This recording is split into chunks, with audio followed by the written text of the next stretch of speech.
Welcome back, Flyers nitty-gritty fans, to Getting Gritty with It with your host, Wolok. My partner in crime, Vasili Gianarakos, is not here this week, and I decided to go at it solo. For those of you who are not aware, Vasili is getting married this weekend, so he is busy doing wedding stuff. Again, he lives out of Toronto, so he's kind of off in his own world right now. Totally understandable. Obviously, still talking to him through text, but again, a big weekend for him and his fiance. So he's not going to be with us this week. He will be back as normal. And obviously, the episode with Steve Kornianos that's coming up. And a reminder, June 18th is the date set for that. That'll be our pre-draft show. Vasili will be back for that show 100% and most likely back after his wedding. Though if he wants another week off, I have zero issue giving him that. So as of right now, I decided to go at it alone today. Sometimes I enjoy just talking to myself and talking to you guys, but just sitting here as if I am talking to people. But I have no problem talking. For everybody who's been listening to me for a while, I can go off for quite a while. And we have a pretty jam-packed show of topics, so I got plenty to go over.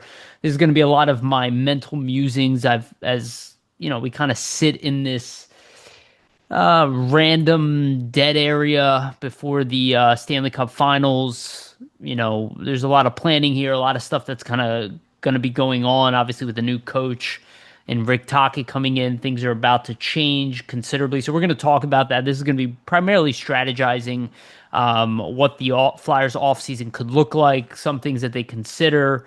I'm going to tackle some topics that I saw online, rumors, stuff like that. So it's going to be pretty jam-packed with topics. I'm just going to roll from one thing and ramble here, just working off my show notes. So before we get started, just a reminder, everybody who's listening, please like and subscribe. Hit the notification bell for notifications to get notified on when we release these episodes.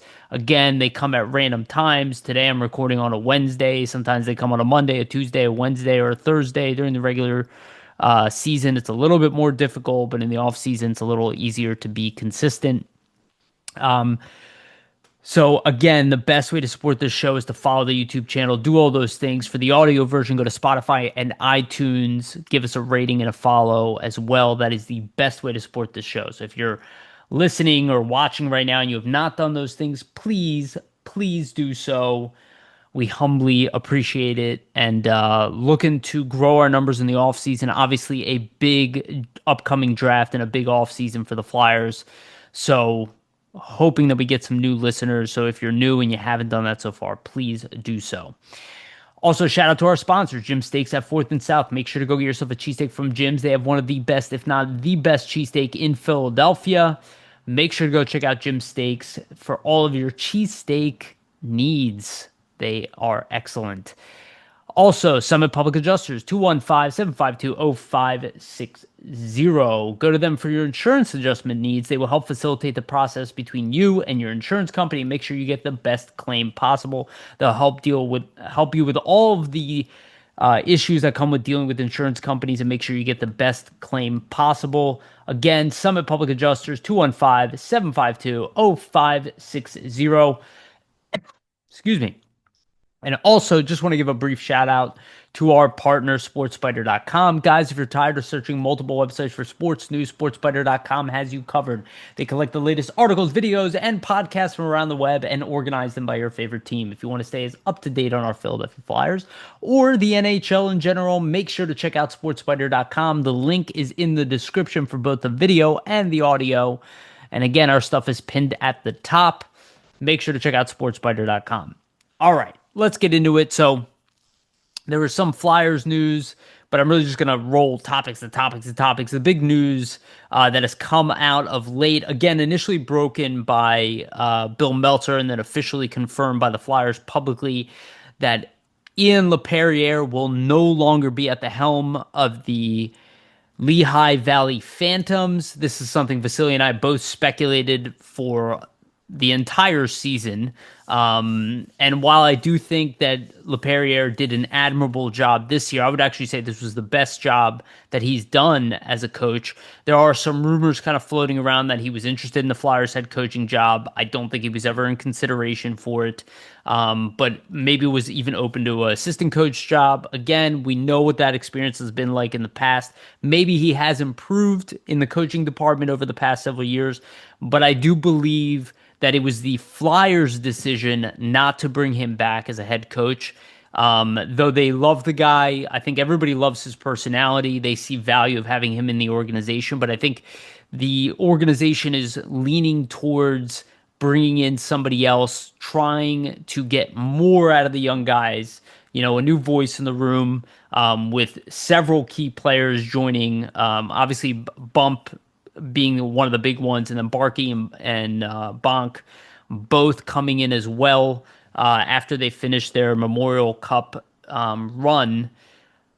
They will be joining the team next year on a full-time basis. And Alex Yernick came over at the end of the year. Bjarnason came over at the end of the year. Kaplan came over at the end of the year. Right, there are several young players that have made their way onto this roster, and a lot of them being in their early 20s, and also Dorwart, who obviously signed with the Flyers. Carson Dorwart being a UFA college free agent, one of the top ones. So they have a bunch of young guys down there, and I think they're just trying to get a little bit more. I actually, if you look at Ian LePerriere's resume over this past year specifically, it actually was a pretty admirable job of getting guys ready for the pro level, and Helge Grans maybe being the best name of that group, who came over and didn't miss a beat, and really caught everybody's attention. I think they're really just looking for the next man up in the coaching department. So I believe the Flyers, I don't know who they're going to go with. Talking to Jamie Baskow about it, the option that came up to both of us was Jay McKee, who was rumored and got an interview from the Flyers, a good friend of Danny Briere, former teammates, Brantford's coach in the OHL, obviously looking to make his way into the NHL. But the way I would approach this, at least personally, and what I think the Flyers are looking at this, is that they want to find a coach that is the next man up to the NHL level. Somebody that can be down in the minors for the next 3 to 5 years and treat that head coach position similar to the way that they would treat a top young prospect, right? So a guy that they could potentially see as an NHL coach today, but maybe they feel is not 100% ready for that role and responsibility, but get them in the minors, somebody who's already good. That's why Jay McKee comes up, right? He's already coaching young players. I mean, a dream, I think, would be Pat Ferschweiler, who obviously coached Alex Bump and got a ton out of a collegiate program that normally did not see that level of success.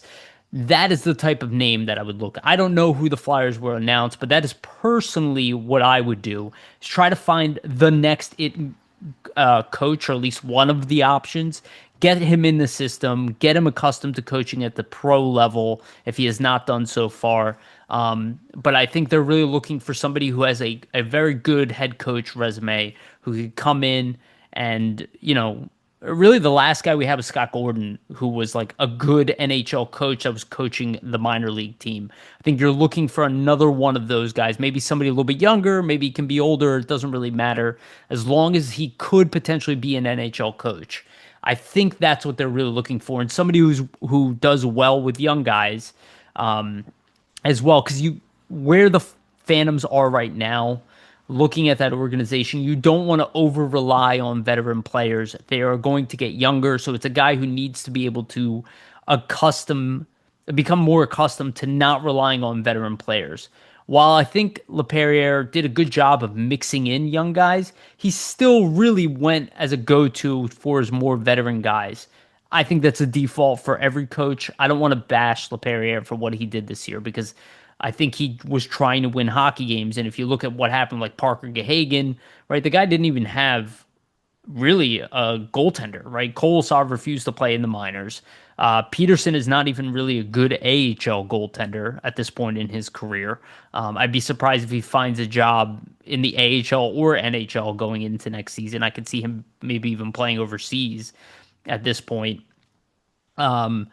And then, Makaniemi was brought in. He played 5 games, couldn't play the rest of the season. His injury problems continued. And then Parker Gahagen ended up being a legitimate starting goaltender in the AHL. So I think you have to give Lappy credit for doing the best with what he had. But I think there might be an extra 10 to 20% you can get more out of this team. I don't think they were really outgunned at the end of the year. I think they were outcoached, now goaltended in the playoffs because I think their roster on paper was maybe even better than Hershey's roster in the forward department. And they have definitely enough defensemen on the back end to compete with any team in the AHL. Now, I don't know if they have the chops to win, but I think they should have won that series. And I think if Parker Gahagen wasn't injured, they would have had a much better chance to do so. So I do give Lappy credit. And as somebody who was not a fan of his coaching resume, he did, for the most part, showed me enough improvement where I wouldn't have been upset if he was brought back. But I also am right with the Flyers where I also would look for somebody a little bit more prestigious to run that team. And also, you want the Phantoms to do well. You want to bring in you have these big names now coming into the minors. Obviously not Jet Luchenko. He's still a little bit too old, but you have Denver Barkey is going to be big seller. Oliver Bonk is going to be a big seller. Alex Bump is going to be a big seller. Trying to find a coach that kind of puts more pizzazz behind the name of the Phantoms, I think also would really help them. If you can find even a former NHL coach that had success, or even an assistant coach that had success, and make them I mean, like Brad Shaw would have been a dream, which he would have never done this, nor should he have. But like that's the type of guy you would love to find to put in the minors who would agree to that role for at least 2-3 years. So you feel very comfortable with what's behind Tocchet and the assistant coaches. Maybe somebody's also so good at the AHL level, you have no choice but to bring him to the pro level at some point. That's how I would approach it. I believe that's how the Flyers are approaching it. There's not really been anybody rumored. But we will see. I suspect that it might take a little more time as they search for that type of role. Maybe wait for guys to grab jobs around the league and see who's left over, because you're not going to get the best of the best, odds are, but you could find that next tier down to coach in the minors, somebody who maybe was going for an NHL job but would be happy with a head coach job for a program that is getting young talent injected to it. And has potential to be a Calder Cup candidate team next season. That also kind of correlates in the fact, we mentioned this already. Brad Shaw moved on to the Devils. That is official now. Not great for us. Obviously, a very good defensive coach. He has a slew of young defensemen that need some focus. Maybe like the Devils have not necessarily achieved the level of success that the talent in the organization was promised. But especially a guy like Simon Nemec, who is a second overall pick, supposed to be like a number one defenseman caliber defenseman, but still hasn't found his way. That's a guy that Brad Shaw obviously could work wonders on. We've seen his success here with the Flyers, so good luck to Brad Shaw. It's unfortunate you're going to our rivals. I'm going to have to root against him from now on. I think it was a very good signing by the Devils. I think it probably will work out for them and for Brad Shaw, and he obviously doesn't have to leave where he's been living because it's right across the pond. So not a big deal for Shaw, so good for him. And yeah, still no sign of who's going to be our assistant coach. Richardson was rumored. He was around for an alumni game. Luke Richardson, again, I watched him play back in the day. He was in his prime. He was one of the better defensemen in the NHL. Obviously, head coach duty. Again, I would try to load up on guys who are good at their craft. But I think at this point, it's really going to be whoever Tocchet wants.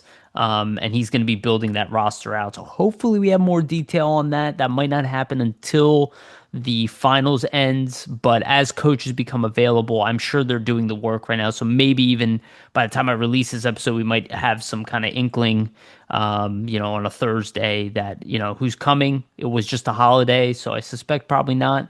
But I wouldn't be surprised if we start getting a list of guys interviewing over the next couple weeks. That is a big thing the Flyers need to figure out.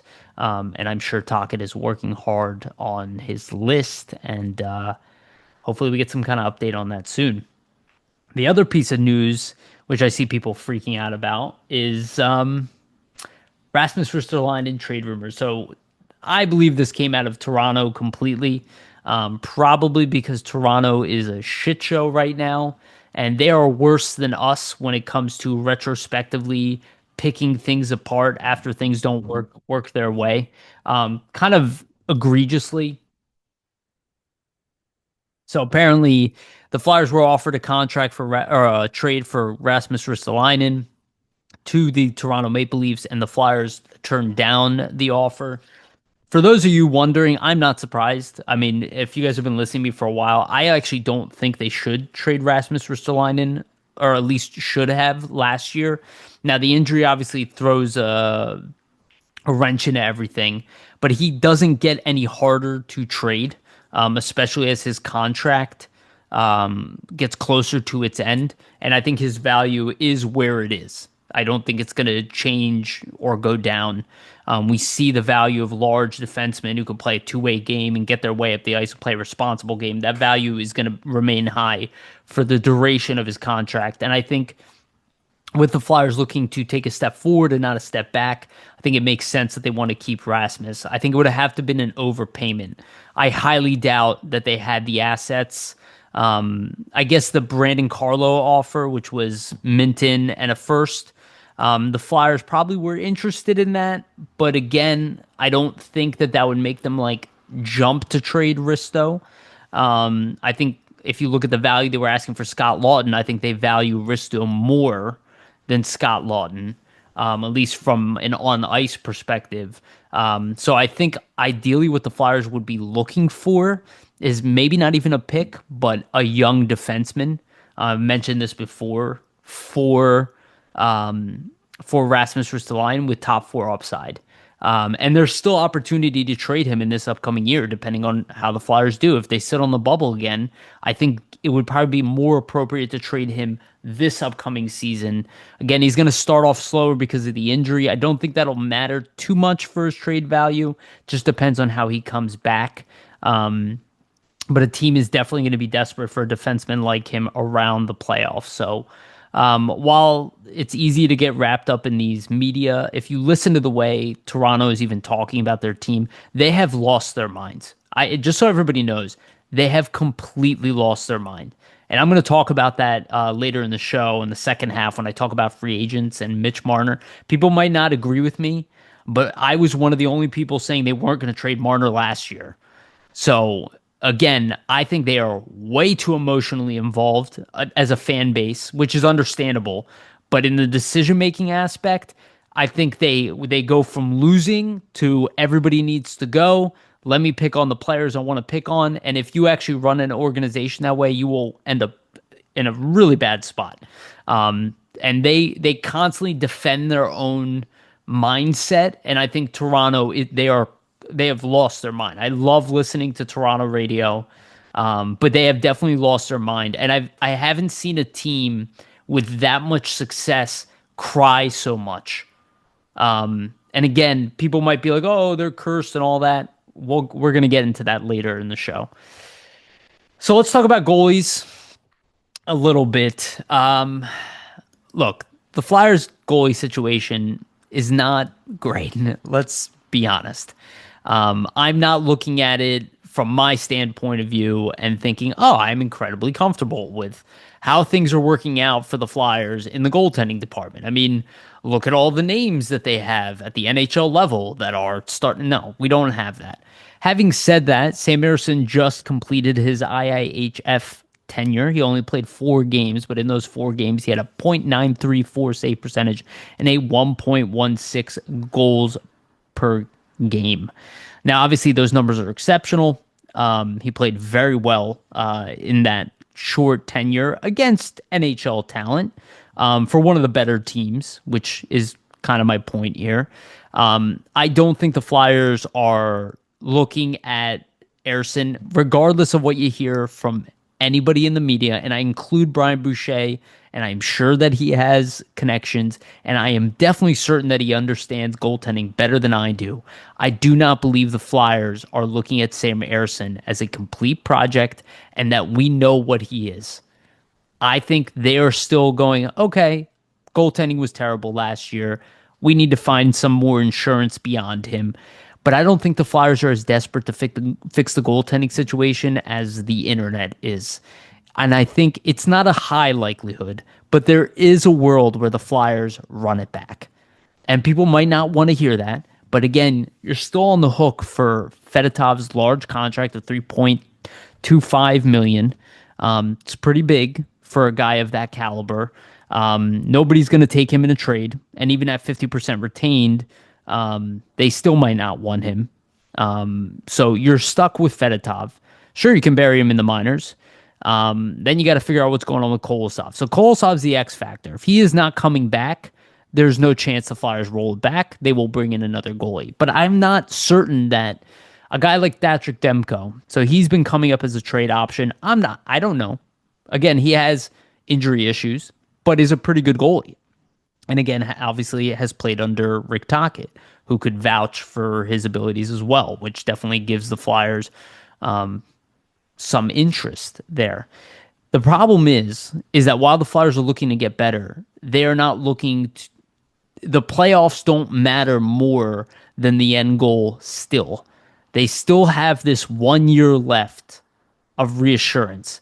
And if Patrick Demko is the best option that they have, it's not an amazing option. I don't like talking about free agency way in the future because a lot of these players will not make it to free agency. That is just the way it is. And we're going to go through that later, but I just want to talk about the goaltenders for next year's, not this upcoming offseason, but next year's. And these are just the guys listed at UFA right now. There are some RFAs potentially mixed in here, but the list I'm looking at right now essentially is all RFAs outside of Spencer Knight, who is an RFA arbitration eligible with the Blackhawks. He will most likely be signed. And now most of these players I am talking about will be re-signed before they make it to UFA. But I just want to mention these names out loud as names that are available as of right now the following year. And we've already gone through this list pretty thoroughly, that the UFA list is not good for goaltenders at all. The best you can find is a really good backup or a 1B out there in free agency. And that doesn't mean the Flyers won't sign one of them. I'm going to go through the list of this year too, but I just want to point this out. So as of right now, UFAs for not this upcoming season, but next upcoming offseason, Igor Shesterkin, Sergei Bobrovsky, Andrei Vasilevsky, Connor Hellebuck, Jake Ottinger, Ilya Sorokin, Jeremy Swayman, Linus Olmark, UC Soros, John Gibson, Aiden Hill, Jacob Markstrom, Jordan Binnington, Philip Grubauer, Logan Thompson, Elvis Merzlikins, Tristan Jarry, Mackenzie Blackwood, Darcy Kempfer, Joey Decord, Patrick Demko, obviously, we mentioned him already. Kirill Vejmelka, also an underrated goaltender around the NHL. Ukko-Pekka Luukkonen will be an RFA, I believe. No, he's a UFA as well. Spencer Knight's an RFA. And then the list starts dropping off, but Kevin Lankkonen's out there. Peter Mrazek, who I would imagine the Flyers have zero interest in. Jonas Korpisalo, Philip Gustafson, Joseph Wall. Again, I can just keep going down the list, but Montembeault is also on this list. So a humongous amount of UFA status for the following offseason. So I don't think the Flyers will necessarily try to go for the best player that's a UFA in this upcoming UFA class. It's not strong enough. And the list right now, I'll just name them quickly off the top of the list. Ville Huso, Jake Allen, Vitek Vanacek, Alexander Gorgiev, Anton Forsberg, Marc-Andre Fleury, who's retiring, Dan Vladar, Ilya Samsonov, James Reimer, David Riddick. And again, a lot of these guys are in their late 30s. Alex Lyon, Chris Drager. Not a very good list. So when we talk about Patrick Demko, the thought is, okay, we're going to get him for 1 year, trade him. His trade value will be low, especially if the team doesn't know that if they're going to keep him beyond that, they kind of lose their leverage. But a lot of teams out there need goaltending. So it would cost us assets to bring in a guy like that, where we might just wait till that UFA period, bank on Ersson being the starter, but looking to improve either the backup role, and you assume that Fedotov will be playing in the minors, or he leaves, or you try to find a diamond in the rough out there. What they attempted to do with Makaniemi, only somebody without an injury history, somebody who maybe has not found their way, hasn't been very good, but maybe has a chance to kind of reprise their career. Against goaltending is very weird. Some guys don't become good until 28, 29. Now, a guy that I would have interest personally is even a guy like Ilya Samsonov. He's not being paid much. He could accept a 1 year deal. He's probably not better than Ersson, right? He's probably worse than Ersson. But he is a former first round pick. He's 28 years old. He's Fedotov's age, already better than Fedotov. And if I was the Flyers, I'd be looking in that vicinity on a 1 year deal. Like, I'll pay, even maybe pay extra. Like, give him two, like he's making 1.8 right now. I'll give him 2.5 for 1 year. Like, I think that's the direction the Flyers can go, unless there's a good trade out there. If they can get Demko, it's great, but Demko also might not be good enough for what they ultimately want. And what if he loses that job out to Ersson, which I think the Flyers, when they look at Ersson, like if Ersson was a UFA this year, he would be the number one goaltender available in UFA. I know that's weird to think about, but he would be. So he is their best option going into next season. So what they need to do is just get creative, take a risk on somebody. Maybe they can even be older. They can be 32 like Anton Forsberg, right? But it has to be somebody willing to take a short-term deal, because none of the guys available, at least on the surface level, are good enough to sign it for a 3 year deal, right? So if they can get a guy like Demko, it's not a bad idea. But they also are looking at a more robust UFA market. Even if half of those guys don't make it to UFA, you already have a better list than you do this year. Maybe you don't get to even touch the guys at the very top of the list, right? Like the Sorokins and the Shesterkins and the Vasilevsky and the Bobrovskys, who will be like 37 at that point, or Hellebuck and an Ottinger probably won't make it either. But again, maybe a guy like Swayman does become available. Maybe he leaves Boston. Maybe Allmark leaves. Maybe Soros, who will be close to 32. Maybe they're going to look into bring in a new goaltender. Who knows? We don't know what's going to happen. But these names, even Markstrom, right? Like, some of these names are already better. So I think the Flyers should look for a short-term solution to bring in another goalie, because I do suspect that Kolosov will not be back. The way it was handled at the end of the season, I just suspect he won't be back. We don't know for sure, but I suspect that Kolosov will not be back. They will retain his rights, and he will go play back in Russia. And I think Fedotov will look to be the other goaltender in the minors, unless the Flyers go, you know what, we'll roll it back again. That'll piss some people off, but they're like, we'll improve our team on the ice. Goaltending won't be good enough. We will sign another goalie that is a swing guy, AHL, NHL guy. I think that is what they already have in Fedotov. So I think they're better off bringing in somebody a little bit better on a 1 year deal, even if he's 35, 36, 37 years old, even if it's, obviously Fleury's not available, but even a guy like Marc-Andre Fleury at 40 years old, for on a 1 year deal, probably still better than Fedotov, right? So I think that's the direction the Flyers should go in the short term, and push it one more year, unless something is out there that I am clearly not aware of because I'm not in negotiation tables. If there is a goalie that is worth trading for, it's a good idea. If they think they can go with a 1A, 1B with the Demko, Airson drops to be a 1B because Demko has the experience and the better numbers. He'll take over as the number one. Airson in a backup role is already very good in a backup role, right? And he's still pretty young. He's only 25 years old. So he hasn't even hit his prime yet as a goaltender, right? So I think there is an option for that, but the Flyers will probably be a little more tentative unless that name is very good.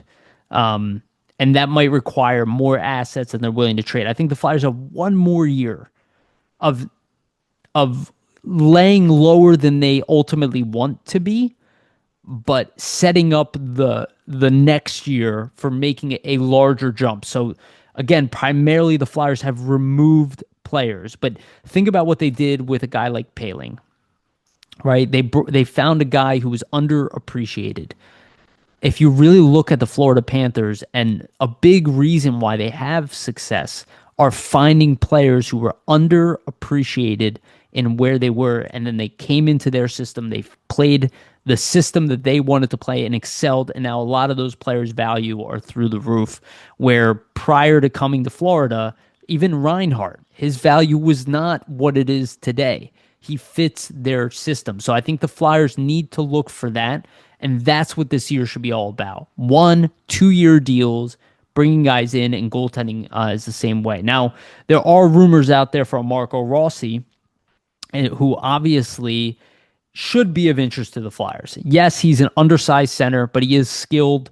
He's near a point a game already at a young age. We know that Minnesota is not that interested in bringing him back. Here's the problem I kind of have is it depends on who the Flyers draft with their pick at 6. If you draft a James Higgins, I don't know if bringing in Rossi is as smart as it is if you miss out on a guy like Higgins and you bring in, Porter Martone.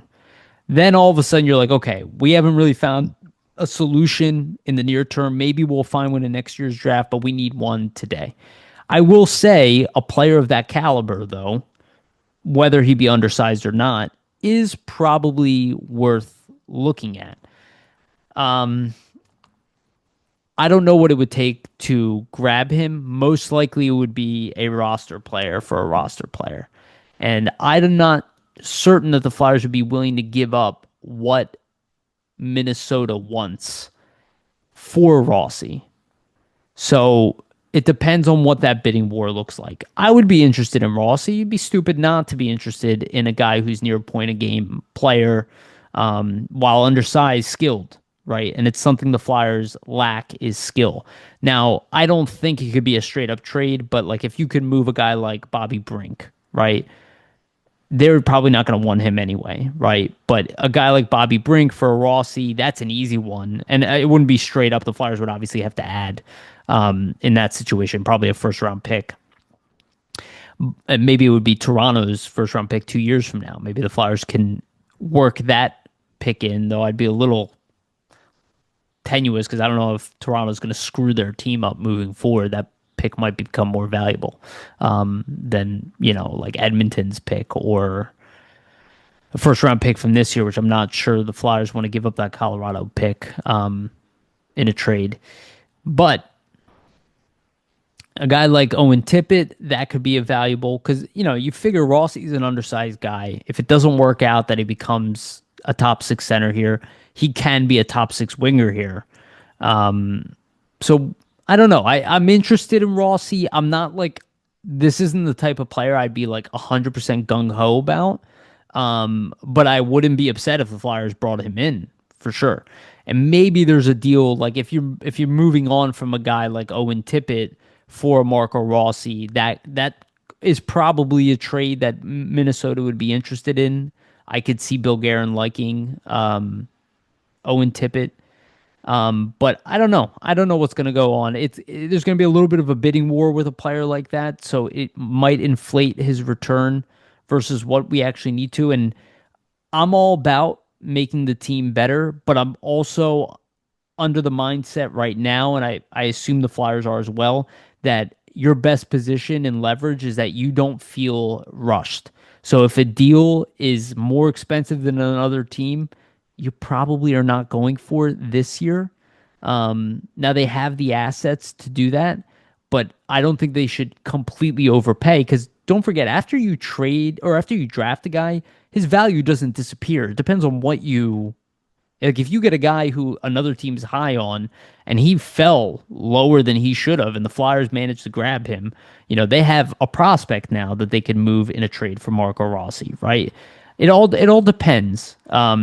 But I also think with next year coming up and the cap and all the shifting that's going to happen, I'm interested in them making a move now, but I'm not necessarily thinking they need to be desperate. They have one more year to not be pressured because I think after this offseason, there will be pressure. So if they could take advantage of that position, I'm all for it.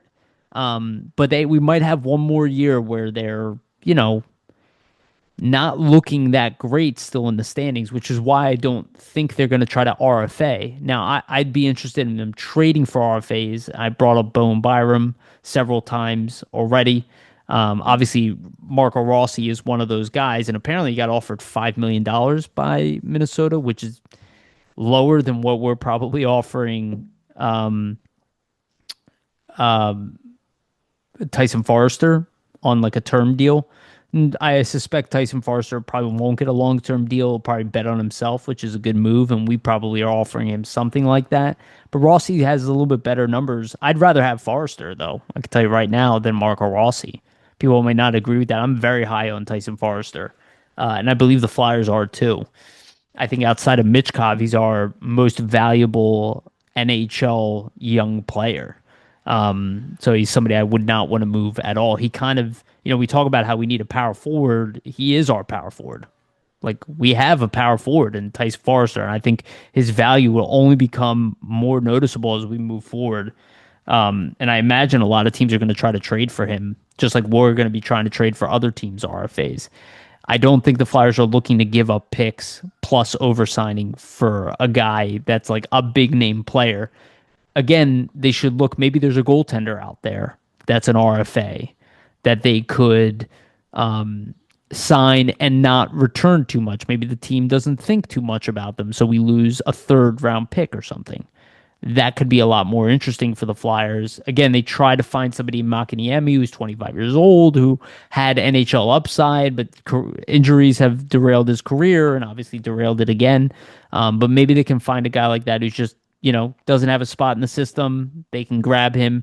We need to become that team that our pro scouting finds those diamonds in the rough. That if you want to get out of this quickly, that is the way to do it. That is the biggest reason Florida is in the position that they're in, is that they knew on what players to invest in, even when other people weren't as high on them as they were.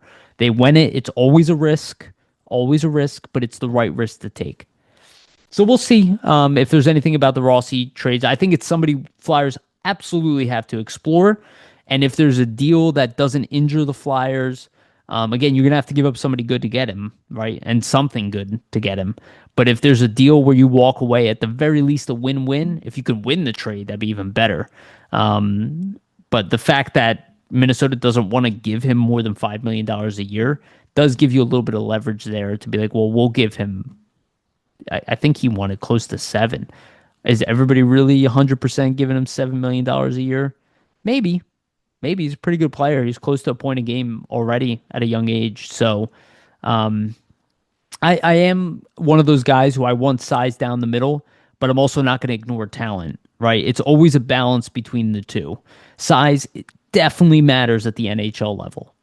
I don't care what anybody says. It's huge. It matters as much as it always has. The only thing is the room for the undersized players has grown. But size absolutely still matters. So I am interested in a bigger center. But there are always moves you can make again in the future, too. So I think they'll have to explore that with Rossi. We'll see. I'm not the biggest fan of trading for Rossi, but I'm also at the same time like excited about it. Like I can get behind it. especially depending on the return. All right. Now, speaking of young players, I do want to talk about the draft. So I've been spending a lot of time thinking about this upcoming draft. And obviously, the number 6 pick is crucial for the Flyers to hit on. Now, there are rumors out there that a guy like Porter Martone is falling. Um, I wouldn't be upset if the Flyers, again, my rule for the draft is not so much to fill a need as it is to hit. Like hitting on the player definitely vastly exceeds positional need. Almost always. Because if the player ends up being a valuable asset, you can always trade something that's valuable for something else that's valuable. You can find ways to fill gaps in through your lineup. The most important thing is to hit. So if a guy like Porter Martone drops all the way to 6, which I don't think so, because again, size is big and teams will draft as such, regardless of what the internet scouts. We see it every year. That's why I keep bringing up a guy like Adam Merka or Radim Merka, who is a 6'6" defenseman with two-way ability. Again, that's a guy I could see sneak up. If you see what happened with Beckett Seneca moving all the way up to 3rd overall, what makes you think like Porter Martone is not going to get snagged up? Again, very similar players with similar skill sets, similar skill. I don't think Porter Martone is going to drop to the Flyers, but I do suspect that if he is there, the Flyers will have no choice but to draft him. If the other top guys, the Hagens, the Frondells, the Denoyer, the Misas, the Schaefer, if they're all gone, I can't see how the Flyers pass up on Porter Martone. Now, my order for players I hope we get, number 1 is still James Hagens. And also shout out to Jamie Baska, who just interviewed James Hagens. And obviously hearing James Hagens loves Claude Giroux makes you love him even more. And don't forget, we're going to do a full draft preview show. So I'm just spitballing here. We're going to go into all in depth, all with Steve Cornianos, the draft analyst, who will have a much more thorough breakdown of each player, and we're going to go real deep in that draft. This is a big draft for the Flyers. We have 3 picks in the top 32, and we have 4 picks in the second round. Like, there's a lot of players for us to focus on this upcoming year. And right now, for me, it's Hagens number 1, Frondell number 2, Denoyer number 3. Then I have Porter Martone at number 4, and then Jake O'Brien at 5. When it comes to that tier, I am more sold on Brady Martin. My view on Martin is, and I did talk to Steve a little about it. He confirmed the like Mike Richards vibe to it. When I watch Brady Martin, I don't see a Mike Richards. Mike Richards is more of a playmaker. Martin seems to be more of a goal scorer, more of just a pure north-south type player with some passing ability, but really more of a finisher, elite hitter, relentless drive. I like that. I want him. It's not that I wouldn't like it if the Flyers drafted him. I don't feel comfortable drafting a guy who is most likely, like, even if he is a Sam Bennett, I like Sam Bennett. I'm not picking him top 5 personally, especially when the biggest need for this organization is a top line player. I just see Brady Martin as like, okay, he could be a Sam Bennett type of guy. He could be a 50, maybe 60-point player, which would be very good for a guy like that. Now, his numbers are actually pretty good. He has 33 goals, 39 assists, 72 points, 57 games. And if you look at the second half of his season, and he played on a bad team as well, he was clear-cut the best player on his team, which does matter to me. But when I look at him play, I'm kind of like, okay, this seems more of like a goal scorer who would do well playing with like a really good playmaker, play driver. And not that there's no value in that for the Flyers. It's just not my top choice. If the Flyers walk away with a Brady Martin, I'm not going to be sad. I've kind of already learned that, I've gone through every draft. Like, you don't know what you're getting. You really don't. Even if you're excited about a player, you don't always know how things develop or, how these guys mature and how they fix their shortcomings. Like, even a guy like Porter Martone is not 100% a sell for me. He's old for his age group, right? He's not the best of skaters, right? So like I see it and I'm like, okay, he seems good. He's not my favorite prospect. James Hagens still is because I also love Logan Cooley and Berkeley Catton, and I've been waiting to get one of these guys for a while.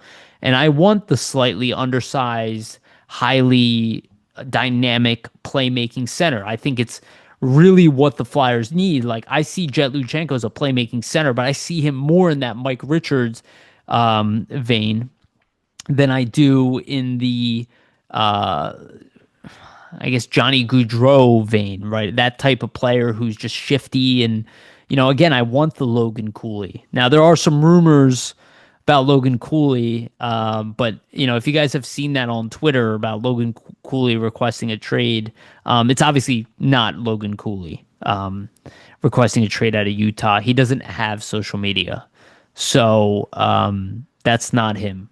But that is a player I'm very high on. I wanted him over Gauthier in his draft year. Unfortunately, didn't make it to the Flyers, but he probably would have been the Flyers' pick had he have dropped.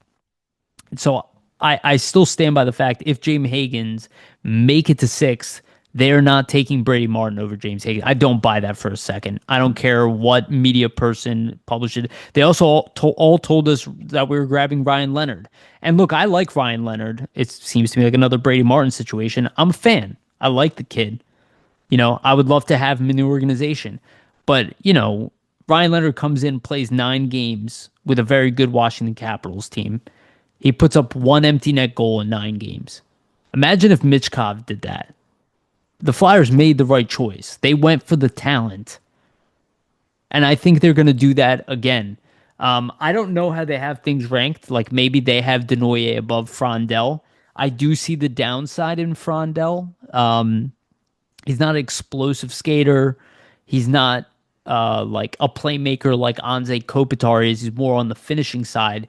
But again, I do think he kind of meets all the Flyers' needs with his size, his tenaciousness, his defensive ability, the big booming shot, which again, putting him with a guy like Michkov, that's pretty good. Or even a guy like Konechny, who also can feed the puck, or a guy like Bobby Brink, also a good playmaker. But they really need a playmaking center, so maybe they see Denoyer a little bit higher, who has a lot of the same appeal as a guy like Frondell, just more on the playmaking side rather than the goal scoring side. James Hagens to me is just more of an X factor player. So if he does make it, beyond Utah, who might not need him, right? Utah, the Mammoth, officially now, they don't necessarily need a James Hagens, right? And neither do the Blackhawks. And I could see Barry Trotz favoring a Denoyer or Frondell. So I do see a world where James Hagens makes it to 6. And part of me is almost more tempted to go for a Jake O'Brien than a Porter Martone, not being an experienced person with this draft specifically, not scouting these players the way I should. Just like I look at a Jake O'Brien, who is maybe the best stick handler in the OHL, maybe the best playmaker in the OHL, at least one of them. That seems more interesting to me. He's also younger considerably, or at least by like 4 months, than Porter Martone. I kind of like look at it where I'm like, or I'm sorry, almost a whole year younger than Porter Martone. That in my mind, I'm kind of like I'm a little more open to Porter Martone or to Jake O'Brien than maybe I should be. Taken at that spot. I don't know what the Flyers are thinking, but I just pray that they hit at that 6. And if they do take a guy like Porter Martone and they do end up grabbing a winger, which I don't think is the end of the world if they do, we scroll down to the 22nd pick. I kind of mentioned this last time. There are several players, like they don't have to necessarily hit on a center at 6. The Flyers have had success drafting centers later in the draft. Obviously, Claude Giroux being drafted as a right winger, converted to center, was a big one. Mike Richards, obviously, also I think he was 23rd. They've drafted good wingers and centers and in the 20 range. And hopefully they can find another one. There is one name that really, really catches my eye personally, and I've seen him on some lists pretty low. Um, and I'm just looking for him here. I want to see where he's listed on Tankathon. Here he is. He's listed 25th on Tankathon, and it's another undersized center in Cole Reshney. Now, I'm not so sure that Cole Reshney is as good of a player as I think he is, but when I see a kid with an April birthday, 5'10, but 187, so already filled out, 62 games, 26 goals, 66 assists. If we can get a guy like that at 22, so let's say we take a winger and then get a guy like Reshney at 22, there's other guys out there that I'd be interested. Braden Coots also is another guy. But when I look at Cole Reshney, I'm not gonna lie, I have not scouted him much, but I'm like, I don't know if he played center all year. He's listed as a center. But again, like I'm looking at some of these names out here that there are a few guys in that lower tier that they could grab to kind of supplement not taking a center at the top. And then they still have that later first round pick to either trade for an asset or draft another defenseman. So what they really need in this draft, they have to make sure they grab at least one center in the first round. They have to get a couple more defensemen in the first slash second round. They probably must draft another goaltender, and they have 4 picks in the second round. They probably will draft a goaltender, and they probably will need another center taken in the second round as well. Again, just doubling up your odds. Everything's about odds when in the draft, and the more players you draft, the more you double up your odds. There are other players that'd be interested in. If the Flyers can walk away with a Hagens, yes, I would be interested in trading and moving up for Roger McQueen. I brought this up in the last episode. I'm a little more hesitant than other people are about him, and not just because of the injury, just because he hasn't necessarily had any dominance at his level too. I'm excited to talk to Steve Kornianos about it, to really find out what are the thoughts behind him. But he doesn't make me want to take him at 6. He does make me want to, like, if we draft a Martone and then we package our 22nd and our 31st or 32nd pick, whatever it ends up being, and we move up to grab a guy like Roger McQueen, I would be open to that. That sounds pretty good. I'm not very open to taking him that high with the lack of statistical success for like a top pick, and also the injury concerns. He also seems a little soft for a guy who's 6'5", and that might not end up being the case. But if he's already getting injured and he's not the most tenacious of guys, that size might not actually be as big of a deal if he doesn't use it properly. Again, doesn't mean he's not a top half of the draft guy this year. I just don't know. I could see a guy like this falling maybe even beyond 10 where Tankathon has him listed. I don't think he'll fall too far in the draft. Like, I don't see him falling into the 20s, but I could see him falling into like the 15 range. Potentially, with guys like Victor Eklund out there, 2 defensemen and Jackson Smith and Radim Murka, Brady Martin's out there. There's a big guy in Lyndon Lakovic who's out there too, who has similar production, and is, I don't know if he's as good of a player, but again, similar appeal. He's 6'4", and McQueen is 6'5". Okay. Like there's other guys out there that I could see teams being interested in because of McQueen's injury concerns. But I'm open to that as well. Later on in the first round, like the Flyers on Tankathon, I don't think this is going to happen. I think this is a guy who's going to end up dropping to the end of the second round. Maybe this becomes a second round pick, potentially even third round pick guy, but Cameron Schmidt is listed on it. So Cameron Schmidt is 5'7", 157 pounds. He did have 40 goals, 38 assists, 78 points in 61 games.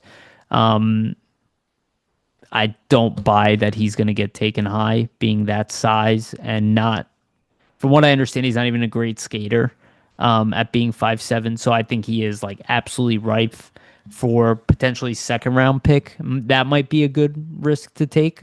Um, I'm not terrified of his size, but it is a risk, and you have to be extremely talented and fast, or strong. And being 5'7", 157. I mean, this guy's my size. That's not good.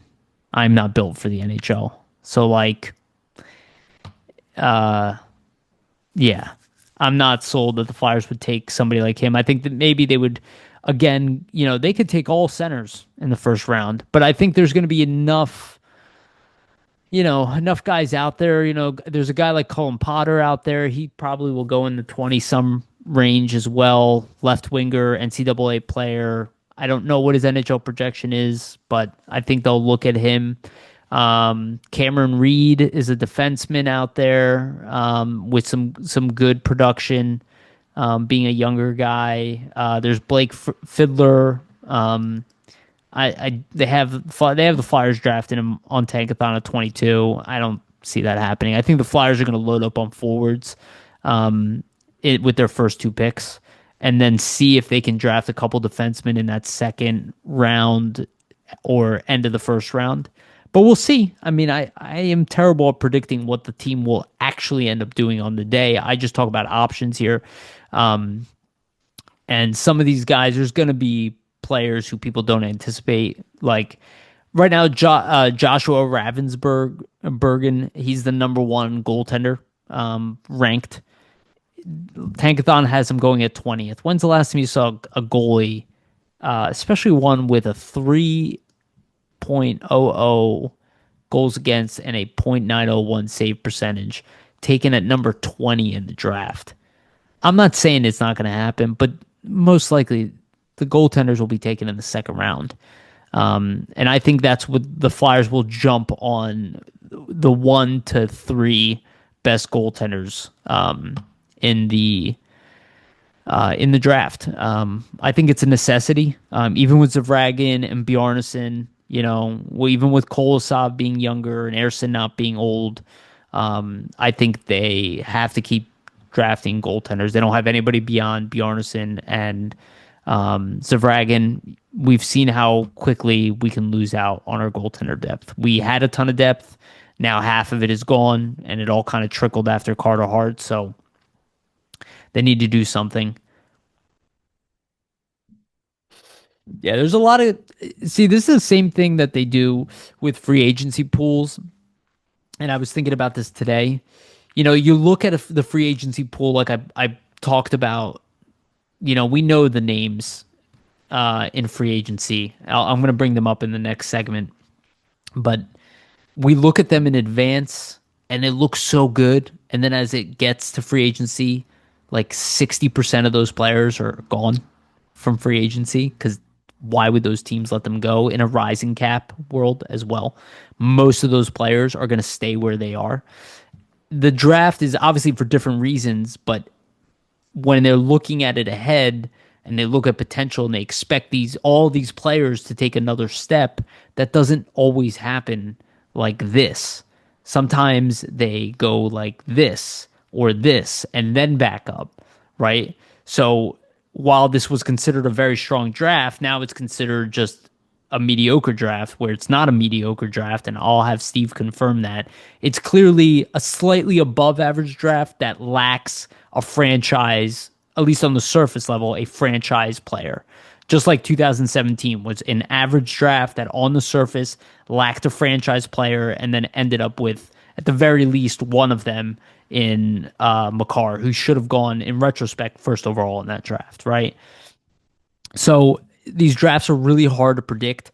I don't think there's anything wrong with drafting all 7 of these picks that the Flyers have in the first 2 rounds. Hopefully they can use some of them to make themselves better now and not have to use all of them. But there is a world where they do. There's even a world where they trade one of those first round picks to next year as well, because maybe they will want to bid on an RFA. And if they get a pick for next year, they get their pick back. But I don't think they're going to do that. Not without a guarantee that they're going to be a playoff team and not risking on another good draft next year where it might be the last time they really get to draft high. Um, at least in their mind, as they see themselves going better, bigger. And if they're going to be if in that 15 to 20 range in the future, they're not that far away from being in that position. And next year might be the last time that they are, because again, some of these teams that are on top, they're going to start coming down. Some of the teams that are on the bottom, they're going to start moving up. And we're seeing some of that this year. A team like Ottawa finally taking the step forward. They're probably going to be even better next year, right? They're a younger team that has had some success. Maybe Buffalo is going to get out of what they're in, right? Some of these teams will start working their way back up the standings. Maybe Nashville is going to be better than they were this year, and they shouldn't have been at the bottom of the league. So there's going to be stuff kind of shifting around the league, and Nashville's got a lot of picks as well, similar to the Flyers. Montreal is an up-and-coming team with 12 picks in this draft, right? 2 in the first round alone, I believe. Yes, 16, yeah, and 17, back-to-back, Montreal. That's a team that could trade to move up, right? And they already have a deep system, so they could trade one of those picks, maybe even both picks, to try to get better today. That could be a trade partner for the Flyers, even potentially. So we'll see how this kind of pans out. I am pretty set on who I want, which again, Anton Frandel being number 2, Denoyer being number 3, and Hagens being number 1 on my list of guys that I think could fall to that area. And then being very open to Porter Martone, Jake O'Brien. Again, I think if you're going for a guy like Brady Martin, why not go for a guy like Victor Eklund? Also a tenacious player, slightly undersized. I get the appeal for Brady Martin, and maybe he's even a better offensive player than I think he is. Again, his offensive numbers are pretty good. Like, they're definitely not bad. They're similar to Mike Richards. I just see him more in that where he is in Tankathon, which is at number 13th overall. I think that's probably a more appropriate place to take him. And I'm going to talk about Sam Bennett when we get to the second half of the show and free agency, but I'm just not sold on not taking the highest skill player. Now, I do believe that NHL scouts know better than me, but with the options that are guaranteed to be available to you, which is a combination of Martone, Hagens, Frandel, and Denoyer, you can't miss out. Now, maybe a guy like Martin sneaks in there. Maybe a guy like Merca sneaks in there. Maybe a guy like Jake O'Brien sneaks into the top 6. Even a guy like Victor Eklund sneaks into the top 6. Maybe Roger McQueen, a team is higher than him. Then that changes everything. Because if that happens, that means the Flyers are definitely possible to grab one of these guys. And I can't see the Flyers not. And I can't see the Flyers passing on James Hagens. I think this whole the Flyers are the Broad Street Bullies thing, I think it's a line of bullshit. They haven't been the Broad Street Bullies for 20 years. Like, at all. Like, there's no remnants of the Broad Street Bullies in this current roster today. The only one is Nick Delorier and I guess Garnet Hathaway. And you could say they maybe want to bring some of that back, or TK is kind of in that era too. But they're not dumb. They know what our biggest problem is, and it's top-line players. And how often are they really going to get to draft in this top part of the draft again? Maybe one more time. So that gives them 2 options, 2 times left, really, before they've talked about it. I've talked about it. It's in the numbers. Before they plan on moving forward, where they could end up drafting 15 to 20 to 25, right? Hopefully that high. So they have 2 years really left in their minds to get a top-end player. They are not going to risk it on a guy who projects to be at most a second-line player when they're drafting in the top 6. They're going for the guy they believe has the highest ceiling, and I don't think the assumption of Frandel, Hagens, Denoyer, Martone is incorrect. And again, I don't see how a guy like Jake O'Brien, with his skill set, not going to be one of the more valuable players in this draft too, being such a good playmaker and such a good power play guy, and a guy who can produce with high-end players. Again, I'm not an expert on these players, and we're going to talk to Steve Corianos about them, but I cannot see the Flyers passing up the opportunity of drafting Hagens, Frandel, Denoyer, or Martone. I can't see it. Even Martone, like, And my biggest thing is how old he is. That's my biggest concern about him more than the skating, is that he is an October birthday. So when I look at his production, which is very similar to Misa's, he played 57 games, scored 98 points. Misa had played 65 games because he wasn't at World Juniors and 134 points. So I could do the math, but again, that's probably 100 and what is that? Eight games difference. Let's say it's near 2 points a game, an extra 16 points. So he's about 100 and let's say 115 point player, which again, not as good as Misa, but pretty good. That's really good numbers. That's top 5 in the draft type of guy, right? I mean, it is where he's supposed to be in his production. And I'm not going to say just because he's October birthday, it makes me lose confidence in him. Flyers still need a player in that ilk, though I would argue they have a similar value in Forrester, though Forrester tends to be more of a two-way goal scorer. Porter Martone is more of a playmaker. He's a very good large side playmaker. And a finisher in tight, which is awesome. I just don't know if he's actually like a Matthew Tkachuk, but if somebody sees him as a Matthew Tkachuk, he's not dropping below 3. And then the doors open on the Flyers getting a center, and the next 4 players ranked, at least consensus, are centers. So I think the Flyers can definitely walk away with a center. And I'd be very interested in Anton Frondel over Denoyer because of the additional fact that we can bring him over to the AHL immediately, give him a 4-year ELC, and have him develop the entire season in the AHL with his teammates. And I think if you look at his game, he probably would be even better at the NHL ice over the Swedish league. Now he is Finnish, but he's been playing in Sweden, and his numbers were exceptional with an injury this year, which nobody seems to want to talk about, that all of his struggles came from a knee injury in the very beginning of the season. And then when he got over it, he excelled beyond Victor Eklund, which I understand why people are high on Eklund. Eklund was born October 2006, same time as Porter Martone. Frondel is a May birthday of 2007. So again, you're talking about a considerable difference in age as well. So not only is he younger, but he also outperformed Victor Eklund. So my whole thing is like Frondel still very high, and I know what Steve thinks about him. He thinks he had the best second half of all of the prospects in this draft because Schaefer was injured. Remember, it's a big deal, right? And then Misa just kind of killed it all year round. So. And we're not getting either one of those guys. Let's be honest. They are not dropping. At the very worst, craziest scenario would be 3 for Misa. And I still don't believe that that's going to happen. I think the Sharks would have to be stupid to not take Schaefer or Misa. And I don't think Hagens has had a strong enough year to not have a slight hint of hesitation.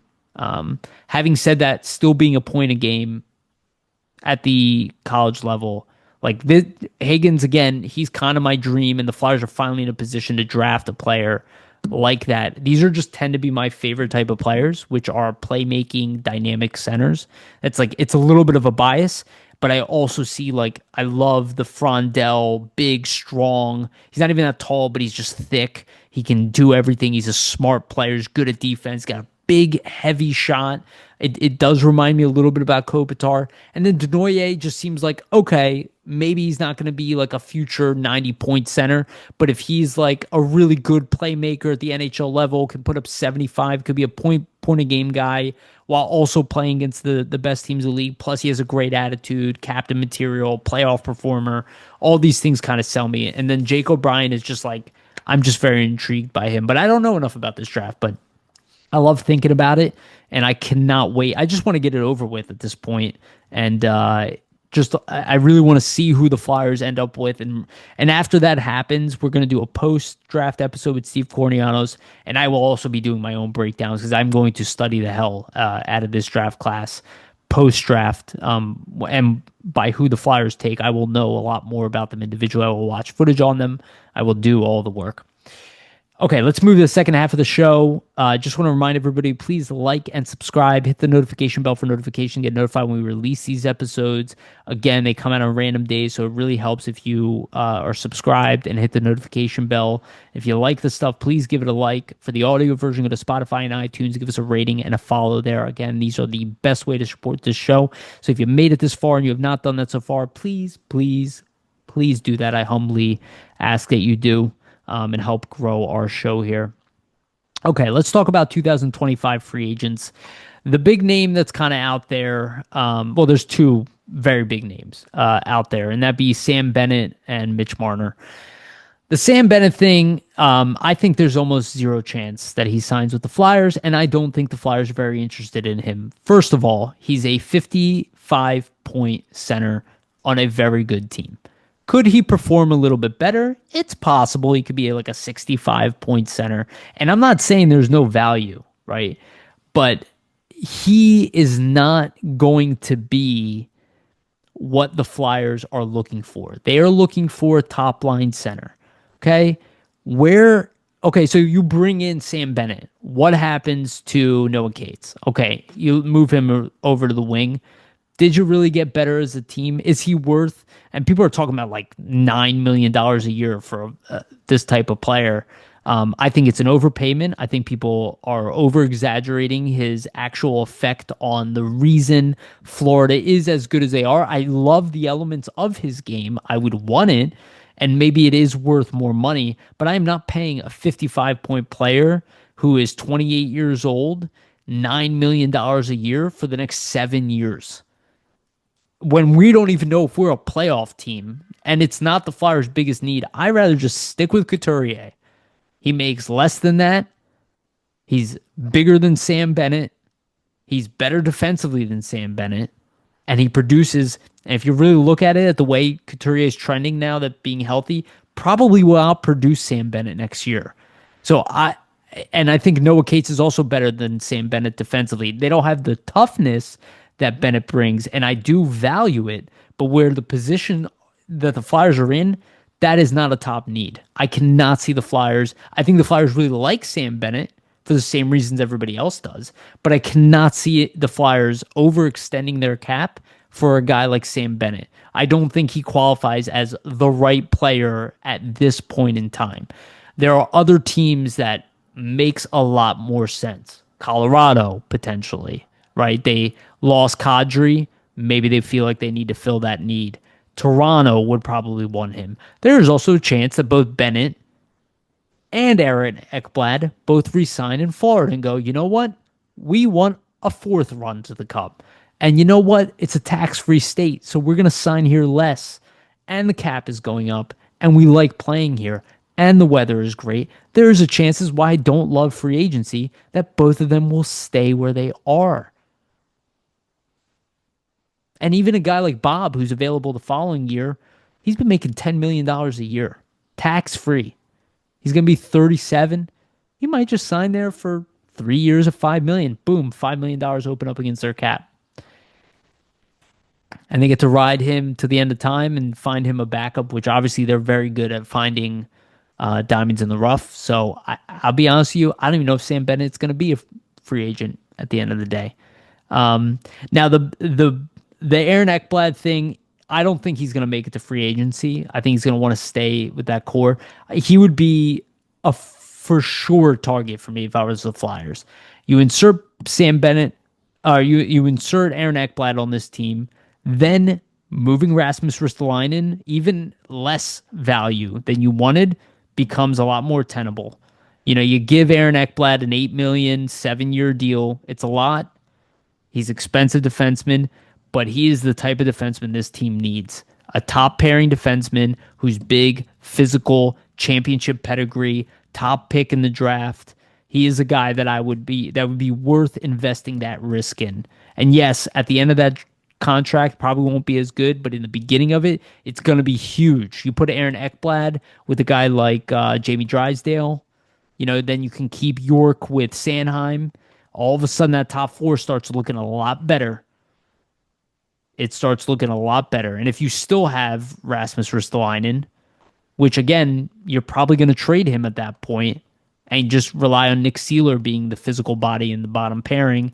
And then you have Andre to play with him or Zamula, which also could be traded. That it starts getting more interesting. I think that would be the top target if I was the Flyers, especially because they stated multiple times they want to build from the back end out, which means they want to solidify their D core. I think he's going to be a big interest if he does make it to UFA for the Flyers, and I think they'd be willing to throw some good money at him to get him. But I'm not convinced that he's going to leave Florida either. I really think Florida is going to be like, we're going to ride this until the wheels fall off. We can always trade guys. I mean, they did bring in Seth Jones. That's the only thing that makes me pause is that they did bring in a young defenseman that will be there for an extended period of time. So maybe they feel at some point they can move away from Ekblad. But again, a guy who's been a big part of a cup-winning team, they don't usually leave. They usually retire with that team or, until the wheels are coming off the franchise or off the player. And, at that point, he's like, all right, they want to move him. He's willing to move. They find an agreement and he leaves. But I would be very interested in Ekblad. Now, the other one is Mitch Marner. And I'm in one camp where I'm like, okay. I'm also, one, I'd like to say, if I was the Toronto Maple Leafs, you really want to be a team that creates change and is not going to get screwed over in free agency. Trade William Nylander and keep Mitch Marner. Mitch Marner is just as good offensively as William Nylander. He is better defensively than William Nylander.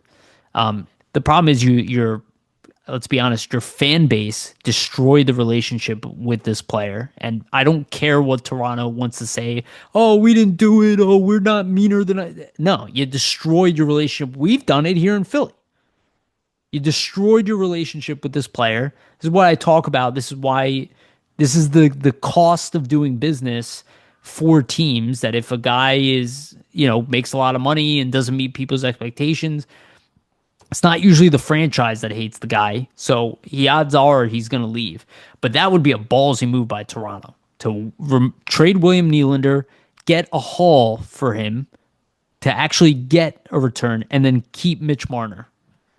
That way you get the change that you wanted. You don't lose out for nothing in free agency. I didn't see a single person suggest that. And let's be honest, the Flyers would be interested in trading for William Nylander. So would several other teams in the league. I also think the Flyers definitely need to be interested in Mitch Marner. Now, I've heard this suggested and poo-pooed away, the idea of Mitch Marner playing center. Can anybody actually say that if Mitch Marner was a center here in Philadelphia, he wouldn't be a number one center? He's good defensively. He's not undersized. I've heard that several times. He's 6'1" and 185 pounds. He's about the size of a guy that you want in that position. He's dynamic. He's fast. He's responsible defensively. And it's funny how everybody blames Mitch Marner for not showing up, but bring up the idea of trading Austin Matthews, who also didn't perform in the playoffs. Where's the excitement and the rah-rah to kick him to the curb? To say, oh, we're done. We're done with him. Eventually, the tension and the anger will dissipate, and they will miss Mitch Marner when he's gone. I will say that. I would be willing to give Mitch Marner a lot of money. But I would be bringing him in here to play center. And maybe he wouldn't be open to that. Maybe that would actually hurt my chances of signing him. I am not jumping just to bring in a winger. Now, I did consider the fact, okay, can I trade Owen Tippett for Mitch Marner? Right? One, making money here, he's going to make more money than he made in Toronto because their taxes are so high. They have to overpay for a lot of the players they get, especially the top listed ones. So I could probably re-sign Marner for $11 million, something like that, on full term, 8 years. Because what I would do is I would trade his rights for Owen Tippett. It does give a top six player to Toronto, so they don't lose Marner for nothing. And it opens up half of his cap hit for them to bring another player in, which is what they ultimately want to do. Plus, they're saving money on the Tavares deal. They're going to re-sign him for less than half of what he was making. That leaves him with another $10 million to bring in two more players. That adds to the depth in their team. And they also get somebody who could potentially even do better in Toronto, playing with William Nylander and Austin Matthews than he would here in Philly. And we get the dynamic playmaker that we desperately need at the NHL level. So I am open to it, even if he doesn't play center, but I'd have to move money out of one of the top nine guys.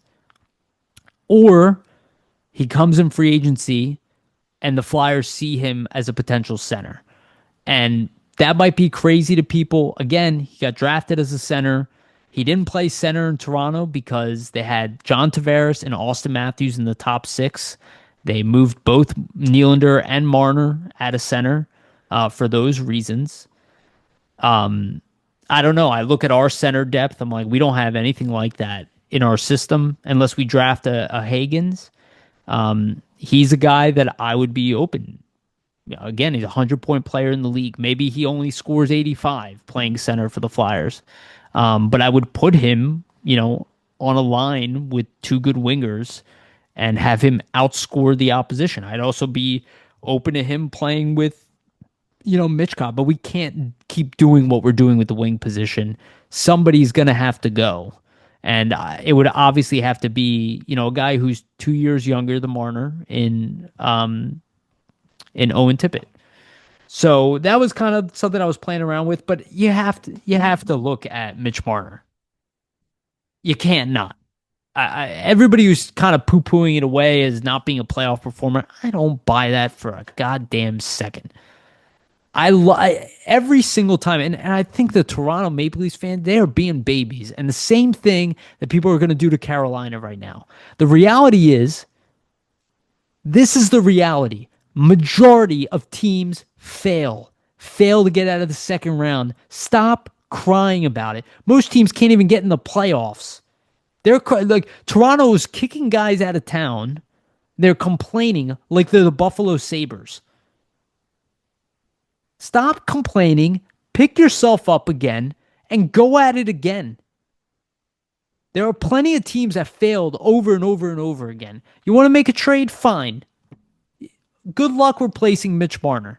And even the depth with the money. I kind of don't buy it. I don't buy it. You give Berube 1 year to turn everything around, and if not, everybody's got to go.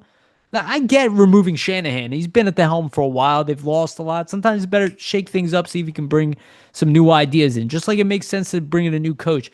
I just don't like the villain. Even trading anybody, But if they really want to shock people, trade William Nylander. That way you don't walk away with nothing for Marner, and then you can get an actual haul for Nylander. You can actually get something really good, but they're not going to be able to trade him either. And they're definitely not trading Austin Matthews because they're not going to pick on Austin Matthews the same way they pick on Mitch Marner. Because he'll leave. And they're terrified to watch Matthews leave. So again, looking at free agency, those are the big three, in my opinion, of guys who are available. There really is not. We've gone over this list. Anybody out there that's gonna garner too much attention? That's obvious.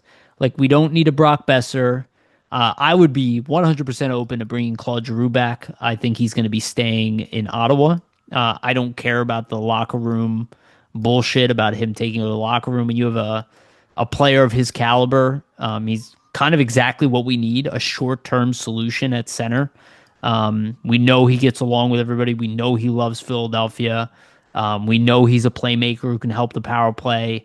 He's defensively responsible. He's really good working with young players. He's got a great driven personality. A lot of these guys barely even played with Giroux that are on this team. They don't even know him. I don't see a downside. Having said that, I can't see it happening. Brad Marchand is probably going to stay in Florida too. Probably sign there for cheap on a short-term deal, trying to win potentially another one. Nikolai Ehlers, a winger who can't be converted to center, so not that interested. Gavrikov is somebody who's interesting. I could see LA re-signing him. I'd be interested in Ivan Provorov, who's probably the second best defenseman out there, available in free agency. But that's probably not going to happen. Um, Mangiapane, not that good of a player, doesn't really make us much better. There really is not much out there from a veteran standpoint. So I think the Flyers will be looking to get creative and trying to find players that they can take a risk on a 1, maybe 2 year deal that could revitalize their career in Philly. And you can walk away with another Ryan Paling situation, and you do this for 1 more year, unless you can get that big guy out there that's like I mentioned in the beginning, and I don't think Sam Bennett falls under this category. Ekblad or Marner, unless you're getting one of those guys, I think you use this offseason to get creative. Even a guy like Trent Frederick is out there. You look at him as a replacement for like a Delorier, who's actually better, who solidifies the bottom of your lineup. I don't think it's a top of the list need, but I think they're going to look for guys who have value in all kinds of ways. I think Ryan Donato is not the right fit here. Probably will not repeat what he did. Pius Suter is a pretty good player, but is he really? He's not going to be playing top line. It's like I look at this list and there's really nothing available, where next year there is the potential would be more, and you have to go through your draft first to see what they have actually received in that number 6 pick, because that could change their decision. Because again, it's all about not necessarily next season, but what they're able to do leading up to the following season, which will happen all throughout the season. So they might not even pick up the players that you want them to pick up during the offseason. It might happen during the year, during the trade deadline, when other things shift, when teams recognize that they need to rebuild, when players become available.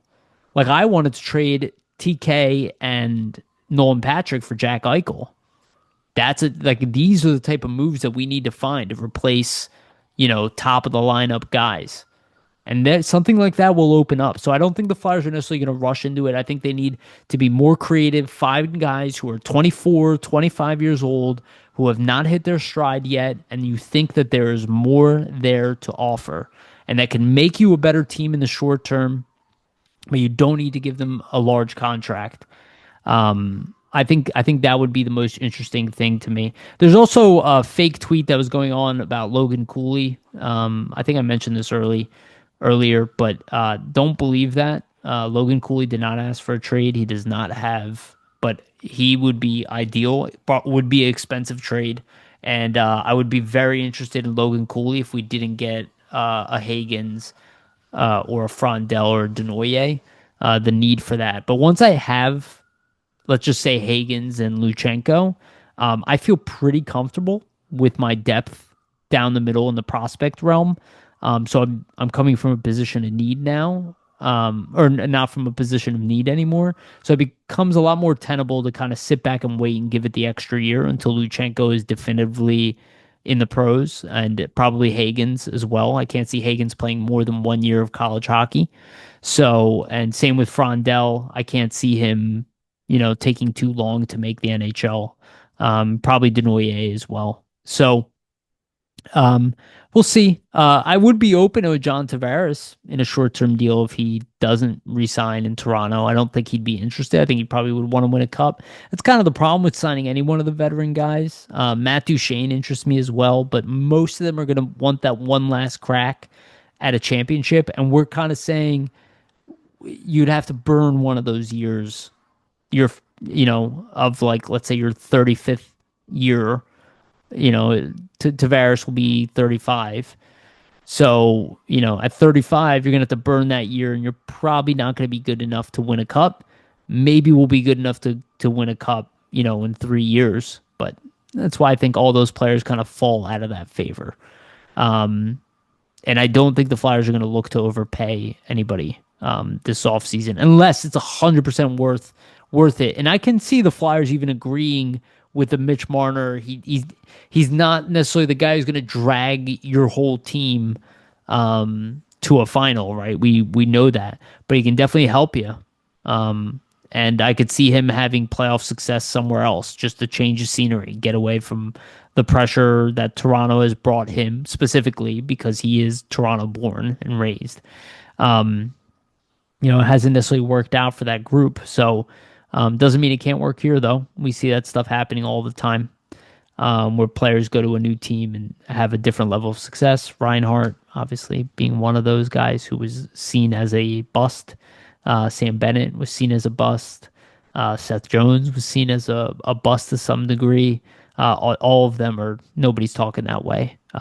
Gustav Forsling was kind of thrown away. They have several of those guys throughout their team. If you ask people 3 years ago, that people wouldn't care about those guys being traded and didn't think Florida was going to be the juggernaut that it is right now. All right, let's talk about a little bit of the playoffs, and then I'll end with the Phantoms. So the playoffs are almost over. Right now, Dallas is down 3-1 in the series to Edmonton. Now, I said this earlier. I don't know if I still agree with it. Um, I thought Dallas would win this. I knew, if you've been listening, I knew McDavid and company would make me eat my words. Right now, Dallas lost a close one, at least for the majority of the game. Edmonton's just been too much. They're too good. Edmonton's taken another step, and they're not 100% healthy either. They don't even have Ekholm on the back end. So what they're doing is very impressive. They clearly have really turned into a great team. And I think Florida is going to have a hell of a time stopping them this time around. No matter how good Florida has been, they are dominating Carolina for the most part. But Carolina is not as good as Dallas, and Edmonton is also, really having their way with Dallas and a lot, at least offensively. It's going to be a hell of a matchup, assuming it's Edmonton and Florida. I think Carolina, this is kind of always what I thought about Carolina. Like, I always look at their team on paper and I'm like, I feel like Rod the Bod gets more out of that team than what they actually are. I think they're definitely a playoff team, but I don't know if they're like as dominant as their record has really been, at least on paper. I think they have high end talent. Maybe they don't have like the game breaker top five player in his position on the team, but we've seen teams without that win cups. So I don't know. I think really it's probably the physicality they lack.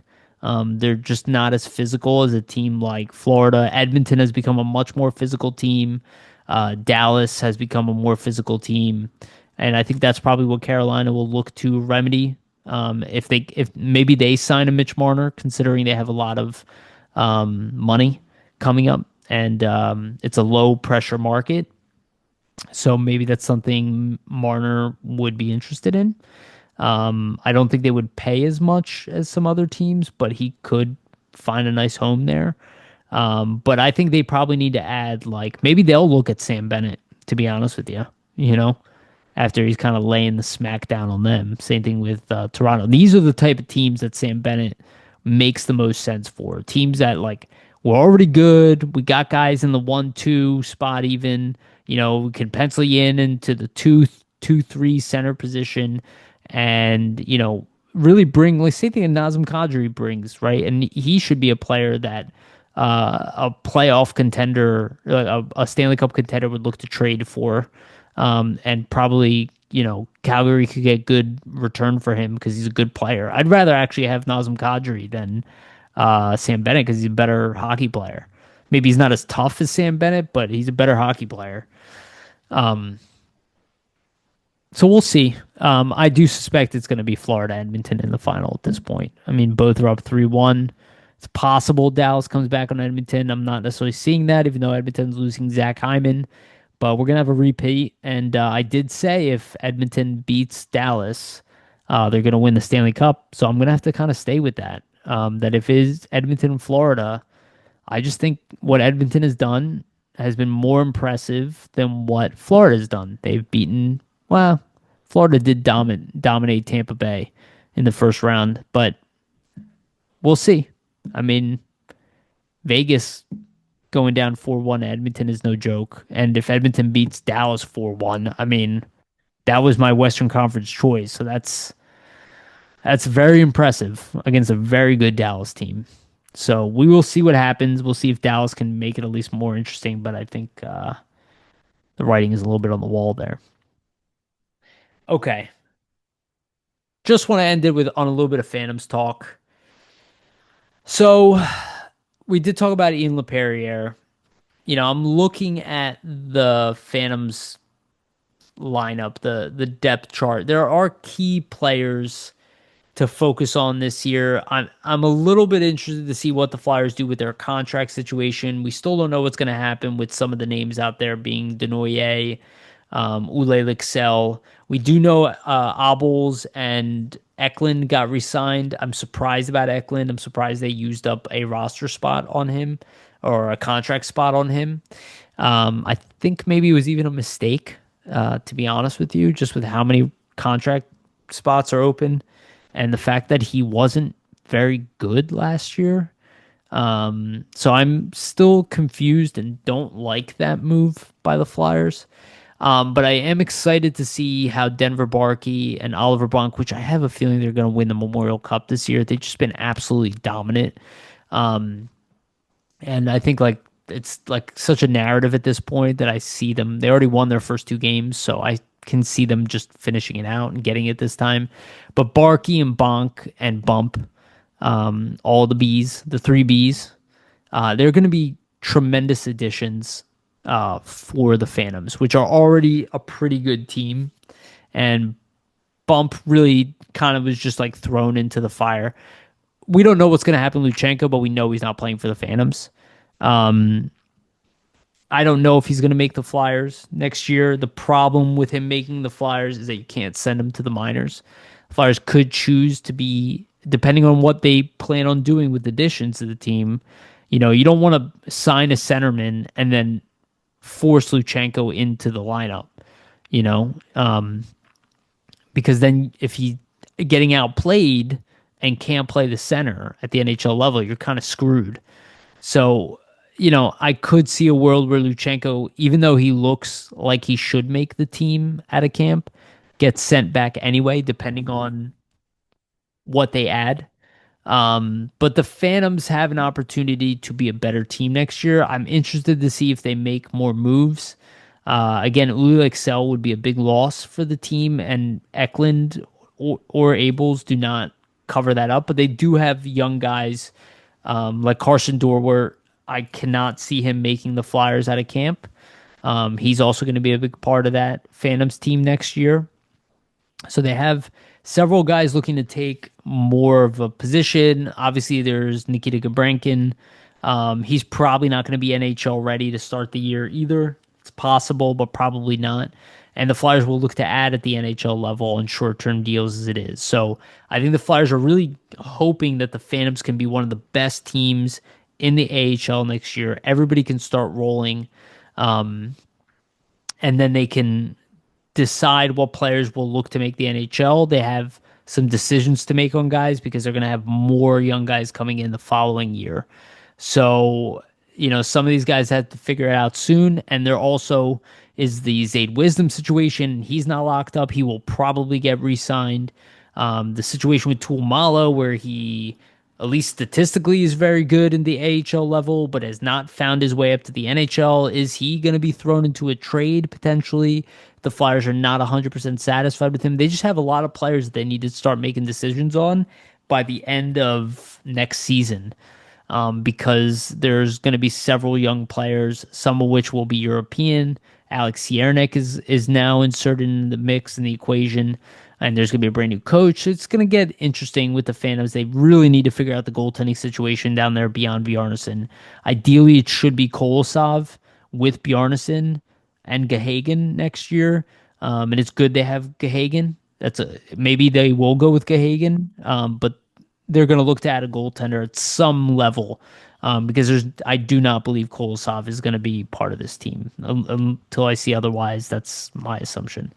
And if they choose to waive Fedotov and send him to the minors, and they can do that freely without him getting taken, obviously, that'll give you Fedotov, Bjarnason, and Gahagen as your three. You could start Bjarnason at the ECHL level, for the beginning of the season, and then call him up unless he's 100% ready to start the year.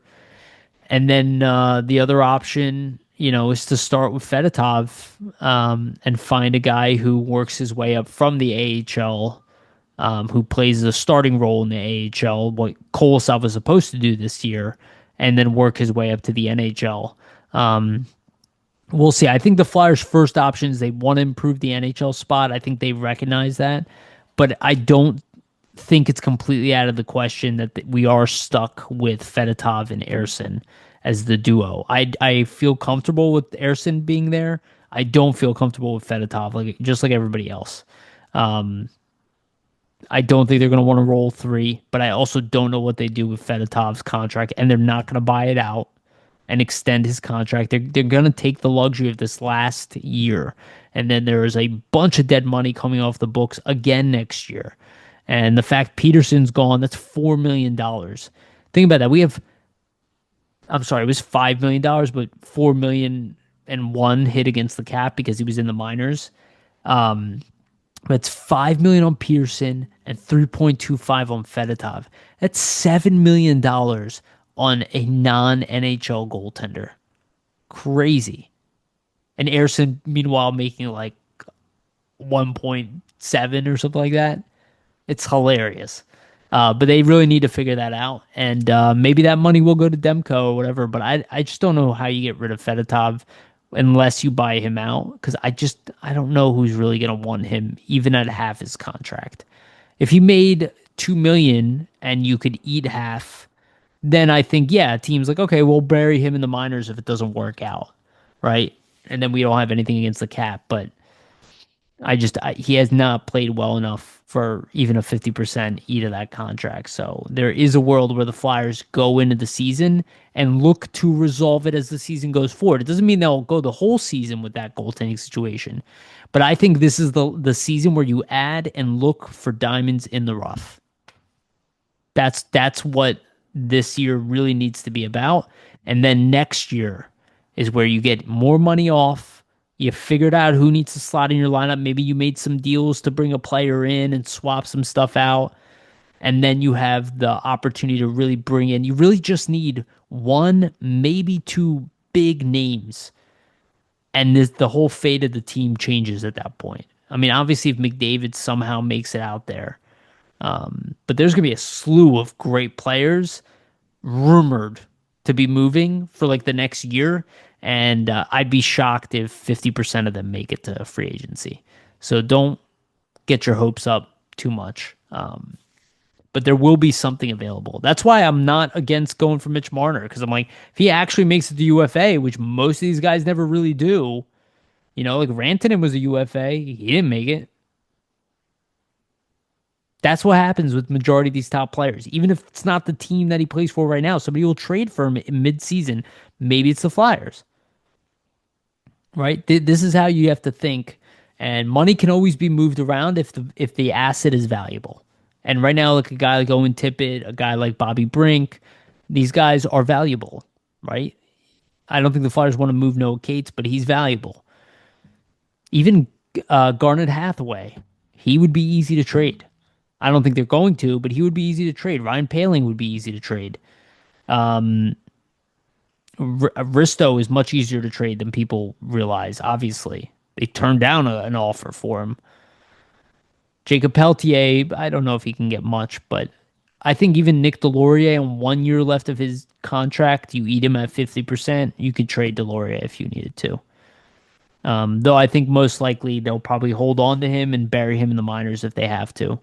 I don't think they want to. They probably want to keep him as 13th forward guy just because his personality is so great. He's a great guy to have around your team. He's just not a great guy to have on the ice anymore unless it's just like policing, which he's very good at. Elite. That's his elite skill set. Plus, he can play as a defender because he used to be a defender at practice. All right, that's it for me. Just to remind everybody, please like and subscribe. Hit the notification bell to get notified when we release these episodes. And also give us a rating and a follow on our audio versions on Spotify and iTunes as well. That is the best way to support this show. And again, shout out to our sponsor, Jim Steaks at 4th and South. Make sure to go get yourself a cheesesteak from Jim's. They have one of the best, if not the best, cheesesteak in Philadelphia. Also, Public Summit Adjusters, 215-752-0560. Go to them for your insurance adjustment needs. They will help facilitate the process between you and your insurance company. Make sure you get the best claim possible. And SportsSpider.com. They are our partners. They aggregate content from all over the internet of all sports, but especially the NHL and the Philadelphia Flyers. Our stuff is pinned at the top, so you can always see our stuff as soon as you get on the Flyers landing page. Make sure to check out SportsSpider.com. The link is in the description of the video and audio versions of this show. And again, thank you everybody for listening. Really appreciate everybody's support and watching and listening. It's amazing. And send Vasili a congratulations message on Twitter this weekend or tag him or something. Pretty excited for him. And yeah, thank you again, everybody. You're the best. I like doing these episodes myself. Thank you again. Remember, always stay